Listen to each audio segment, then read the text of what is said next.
দেশে ভূমিকম্প হইব হইব না তো কি হইব, কি কচু হইব নাকি? আপনি আল্লাহর রাস্তায় জিহাদ করবেন না, সত্যের পক্ষে প্রতিবাদ করবেন না, মিথ্যার বিরুদ্ধে প্রতিবাদ করবেন না।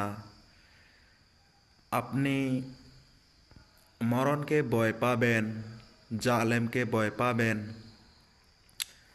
আপনি সব সময় নিজের সেফটিতে ব্যস্ত থাকবেন।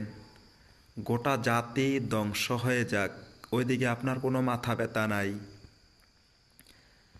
এটা আল্লাহ তাআলা পছন্দ করে না।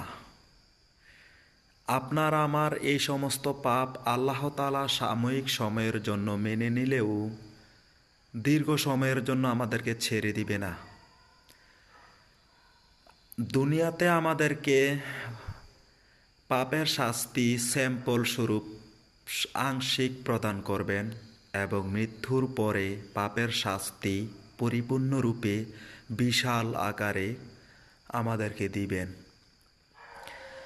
তো বাংলাদেশে অধিকাংশ এলাকায়, অধিকাংশ জেলাগুলোতে, গ্রাম অঞ্চলেই আজকের 10টা 10:30 বাজে যে ভূমিকম্প হয়েছে ওইটা সারা বাংলাদেশে কম বেশি জায়গায় হয়েছে এবং শহরগুলোতে বিশাল ক্ষতির সম্মুখীন হয়েছে।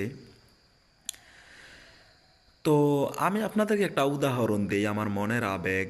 সেটা হচ্ছে আলহামদুলিল্লাহ, আজকে যেই ভূমিকম্পতে আমার আশেপাশে প্রায় 50-60 জন লোক ছিল। আমরা একটা সমাবেশে গিয়েছিলাম এবং সমাবেশ থেকে বের হওয়ার পথে 50-60 জন আমার আশেপাশে লোক ছিল। তো তারা অনেকেই টের পাইছে, কিন্তু আমি কোনো টের পাই নাই।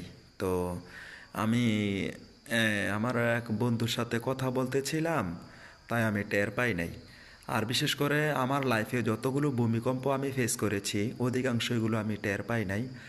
বাকিগুলো আমি সামান্য টের পেয়েছি, তাতে আমার কোনো ভয়ের ভীতি সঞ্চার হয় নাই, ভয় পাই নাই, কোনো দিন আমার কোনো ক্ষতি হয় নাই ইনশাআল্লাহ, আলহামদুলিল্লাহ। এখন আপনি বলবেন যে আমি কেন ভয় পাই না।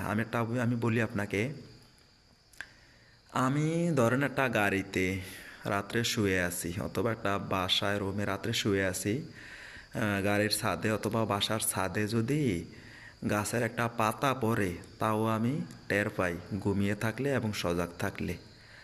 কিন্তু বাংলাদেশে ভূমিকম্প হইলেও আমার কোনো পেরেশানি হয় না, আমার কোনো ক্ষতি হয় না। শুধু আমি কেন, আমার মতন লক্ষ কোটি মুসলিম তরুণ আছে যাদের ওই রকম কোনো পেরেশানি হয় না, যাতে কোনো ক্ষতি হয় না, তারা তেমন কোনো টের পায় নাই। তো বাংলাদেশে আপনার পাপের সংখ্যা এবং খারাপ মানুষের সংখ্যা অনেক বেশি হয়েছে, যার কারণে আল্লাহ তাআলা আমাদের প্রতিদান দিতেছে। এবং বাংলাদেশে অনেক ভালো মানুষও আছে, লক্ষ কোটি ভালো মানুষও আছে, তাদের প্রতিদানও আল্লাহ তাআলা তাদেরকে দিতেছে রহমত এবং বরকতের দ্বারা। এখন আপনি ভালো মন্দ অনেক কিছু আপনি কমেন্ট করবেন এবং অনেক সমালোচনা চিন্তা ভাবনা করবেন, যেটা আপনার ইচ্ছা। কিন্তু আমি আমার আবেগকে আপনার সামনে তুলে ধরলাম। উদ্দেশ্য একটাই, যে আমরা সবাই আল্লাহর প্রতি হয়ে যাই, আমরা সবাই রাসূলের প্রতি আনুগত্য করি, আমরা সবাই ভালো কাজের প্রতি মনোনিবেশ করি। আরে ভাই, আপনি আমরা তো ভাই, আমরা তো জান্নাতে যাব, আমরা তো জান্নাত থেকে আসছি। আপনার আল্লাহ এক, আমার নবীও এক। আমি আপনার বন্ধু, আমি আপনার ভাই। আমরা সবাই যদি ভালো হয়ে যাই আমাদের সমাজটা ভালো হবে ইনশাআল্লাহ।